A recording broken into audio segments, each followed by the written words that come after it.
Professor अखिल स्वामी, मुझे ये समझाइए कि भाई ओपीएस इम्प्रैक्टिकल है, ये टीवी सोमनाथ जो फाइनेंस सेक्रेटरी हैं, थे हमारे देश के, अभी कैबिनेट सेक्रेटरी हैं, उन्होंने कहा ओपीएस किसी भी कीमत पर फाइनेंशियली नामुमकिन स्कीम है। अब यूपीएस में मेरी समझ में ये आ रहा है कि भाई 6,280 करोड़ का फाइनेंशियली एक एनुअली बजट है ये, और सरकार ने अपना अंशदान बढ़ाकर 14% से कर दिया 18.5%, जिसमें नाम मात्र को गुंजाइश नहीं थी।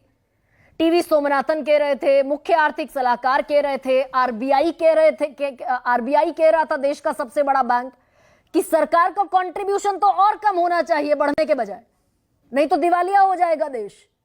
तो ये जो 18% कर दिया, 18.5%, ये इलेक्टोरली एक निर्णय है, ये एक इंटेलिजेंट निर्णय है, ये है क्या प्रोफेसर अखिल स्वामी?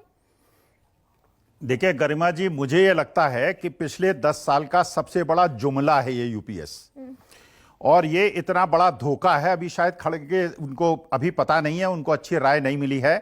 कल सुबह तक जब कर्मचारी यूनियंस को ये बात समझ में आएगी, इससे बड़ा जुमला आज तक नहीं है, सबसे बड़ा जुमला है ये। इसलिए क्योंकि अगर आज मेरी तनख्वाह 1 लाख रुपए है और उसका 10% मैं अपना कंट्रीब्यूशन देता हूं यूपीएस में, और 25 साल के बाद मुझे 10% पर मंथ देता हूं, और 25 साल के बाद मुझे एक सबसे बड़ी चीज फाइनेंस की होती है, पावर ऑफ कंपाउंडिंग। पहले की ओल्ड पेंशन स्कीम थी जिसमें 10% का कंट्रीब्यूशन कर्मचारी को नहीं देना पड़ता था। अगर आज 25 साल तक मैं 10% का अपना बेसिक का कंट्रीब्यूशन देता रहूंगा, ये 18.5% का एक जुमला है। केंद्र सरकार को 1 रुपए नहीं देना पड़ेगा, क्योंकि सारा का सारा जो 10% पर मंथ का कंट्रीब्यूशन मैं अगले 40 साल तक करूंगा, और उसके बाद जो सरकार बेसिक का 50% मुझे देगी, सरकार केवल लूटेगी। और कर्मचारियों को जब बात पता चलेगी ये केवल एक लूट है और इतना बड़ा धोखा। और मुझे यह आश्चर्य हो रहा है, अगर वित्त सचिव को लगता है बहुत अच्छी स्कीम है, यूपीएस खुद अडॉप्ट कर लें, वो ओल्ड पेंशन स्कीम ना लें। और एक चीज गरिमा जी और समझ लीजिए, हिंदुस्तान के अंदर पिछले 10 साल के अंदर जो करप्शन बढ़ा है, उस करप्शन का मेन कारण यह है कि सरकारी अधिकारी ये समझते हैं कि पेंशन की सुविधा उनको नहीं मिलेगी और सामान्य जनता को घूस के माध्यम से लूट रहे हैं। ये एक प्रकार से, जो प्रोफेसर अखिल स्वामी जो आप लूट कह रहे हैं जिसको, क्या ये वो लूट है जो मेरी समझ में आया कि भाई 25 साल जिसने सर्विस पूरी कर ली उसको तो 10% कंट्रीब्यूशन का 50% पेंशन मिल गया, जिसने 25 साल से कम और 10 साल से ज्यादा सर्विस की वो 10% कंट्रीब्यूशन तो देगा लेकिन मिलेगा मात्र 10,000। यही कंसर्न है क्या? गरिमा जी एक और चीज समझ लीजिए, ये तो भगवान की कृपा है कि ये सरकार कुछ दिन की है और ये चली जाएगी।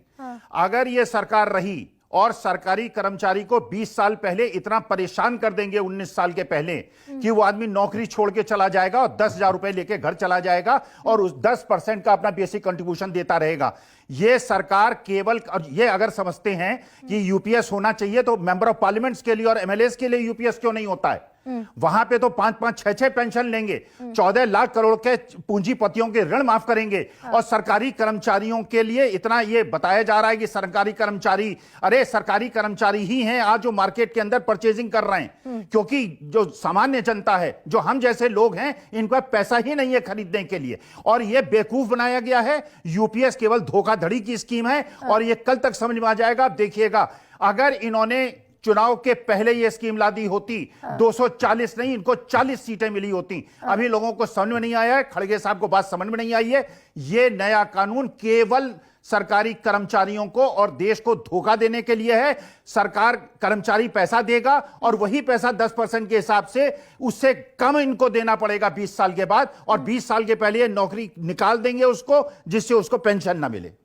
तो फिर कांग्रेस इस पर क्यों गोलमोल ना घोषणा पत्र में ओपीएस लेकर आई? वित्त मंत्री साहब कहते हैं पेंशन स्कीम होनी चाहिए, ओपीएस होनी चाहिए, कोई एनपीएस नहीं, कोई यूपीएस नहीं, केवल ओपीएस। और सरकारी कर्मचारियों को घूस लेने के लिए प्रेरित कर रहे हैं आप। वो केवल घूस ले रहा है, इसीलिए हर जगह घूसखोरी बढ़ी हुई है, क्योंकि उन्हें लगता है पेंशन मिलने लगी तो पैसा इकट्ठा कर लो, ताकत है उनके पास। अरे उनको अगर आप एक एश्योरेंस देते हैं एक ईमानदार कर्मचारी को कि तुम्हें नौकरी के बाद पेंशन मिलेगी, वो बेईमानी शायद कम करे। अगर उसे पता चलेगा कि उसको नहीं, और ये शेयर मार्केट इन्होंने बढ़ाया है। लेकिन प्रोफेसर न्यू अखिल पेंशन स्वामी, स्कीम में इन्होंने शेयर हाँ, मार्केट को बढ़ाया है लेकिन और एनपीएस को बंद करके, क्योंकि अप्रैल से इसलिए लागू कर रहे हैं तब तक सरकार चली जाएगी और जिस दिन एनपीएस खत्म होगा उस दिन मार्केट 40% क्रैश करेगा और तब कहेंगे देखिए हमारी सरकार चली गई इसलिए शेयर मार्केट क्रैश कर गया।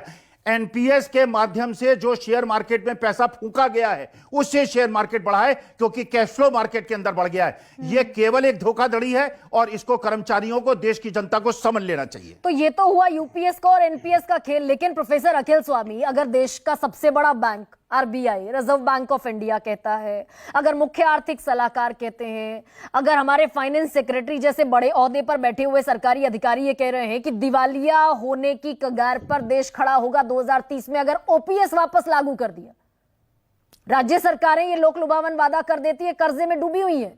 जब इनको गरीबों को देने की पैसी बात आती है, जब किसानों को एमएसपी की गारंटी देने की बात आती है, इन अर्थशास्त्रियों को अर्थशास्त्र समझ में आता है।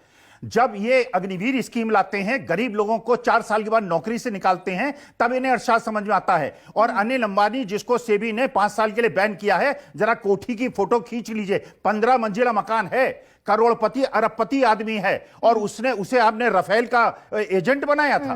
आप अमीरों के लिए आपको अर्थशास्त्र समझ में नहीं आता, गरीब और मध्यम वर्ग के लिए अर्थशास्त्र समझ में आता है।